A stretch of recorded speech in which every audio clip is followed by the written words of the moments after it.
ঢাকা বিশ্ববিদ্যালয় অধিভুক্ত সরকারি 7 কলেজ নিয়ে নতুন বিশ্ববিদ্যালয় গঠনের প্রক্রিয়া প্রায় শেষ পর্যায়ে রয়েছে। এ লক্ষ্যে সরকারের পক্ষ থেকে গঠিত বিশেষ কমিটি ইতিমধ্যে নানা কার্যক্রম সম্পন্ন করেছে। সবকিছু ছাপিয়ে এবার আলোচিত 7 কলেজ নিয়ে প্রস্তাবিত নতুন বিশ্ববিদ্যালয়ের নামের ঘোষণা আসতে যাচ্ছে। এজন্য আলোচনায় রয়েছে 5টি নাম। 2টি নামের বিষয়ে খোদ 7 কলেজের শিক্ষার্থীরা ইতিবাচক মনোভাব পোষণ করেছে। মূলত প্রচলিত শিক্ষার মান উন্নয়ন, সময়োপযোগী শিক্ষা পদ্ধতি প্রণয়ন সহ বিভিন্ন বিষয় সামনে রেখে 2017 সালে ফেব্রুয়ারি মাসে রাজধানীর 7টি সরকারি কলেজকে ঢাকা বিশ্ববিদ্যালয়ের অধিভুক্ত করা হয়। কলেজ 7টি হচ্ছে ঢাকা কলেজ, ইডেন মহিলা কলেজ, বেগম বদরুন্নেসা সরকারি মহিলা কলেজ, শহীদ সোহরাওয়ার্দী কলেজ, কবি নজরুল সরকারি কলেজ, মিরপুর বাংলা কলেজ এবং সরকারি তিতুমির কলেজ। পরবর্তী সময়ে কলেজগুলো পরিচালনায় ঢাকা বিশ্ববিদ্যালয় কর্তৃপক্ষের বিভিন্ন অনিয়ম ও অদূরদর্শিতার অভিযোগ ওঠে, যার ধারাবাহিকতায় গত বছরের অক্টোবর মাসে মাঠে নামেন এসব কলেজের শিক্ষার্থীরা। তারা 7 কলেজকে নিয়ে আলাদা বিশ্ববিদ্যালয় গঠনের দাবি জানান।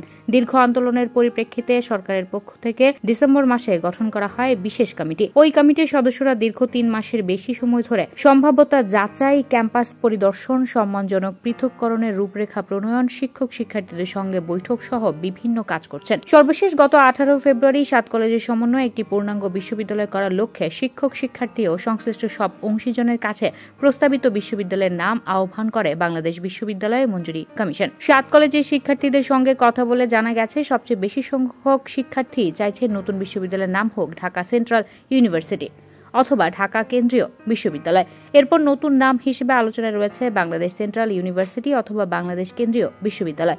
এছাড়া ঢাকা মেট্রোপলিটন ইউনিভার্সিটি, ঢাকা মহানগর ইউনিভার্সিটি এবং ঢাকা বিজ্ঞান ও প্রযুক্তি বিশ্ববিদ্যালয়ের নামগুলোর পক্ষেও মতামত দিয়েছেন অনেকে।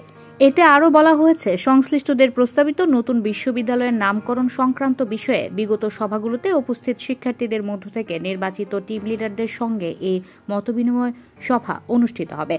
সভায় শিক্ষা মন্ত্রণালয় কর্তৃক গঠিত কমিটির সদস্য, সচিবিক দায়িত্ব পালনকারী কর্মকর্তা ও ছাত্র প্রতিনিধি টিম লিডারদের উপস্থিত থাকার জন্য বিজ্ঞপ্তিতে অনুরোধ করা হয়েছে। তবে ইউজিসি সূত্রে জানা গেছে, নাম বাছাইয়ের পর বিজ্ঞপ্তির মাধ্যমে সেটি জানানো হবে। সেটি তাৎক্ষণিকভাবে হতে পারে কিংবা পরবর্তী সময়েও হতে পারে। You are watching Raj TV, জাগরণে Bangladesh. Please subscribe our channel.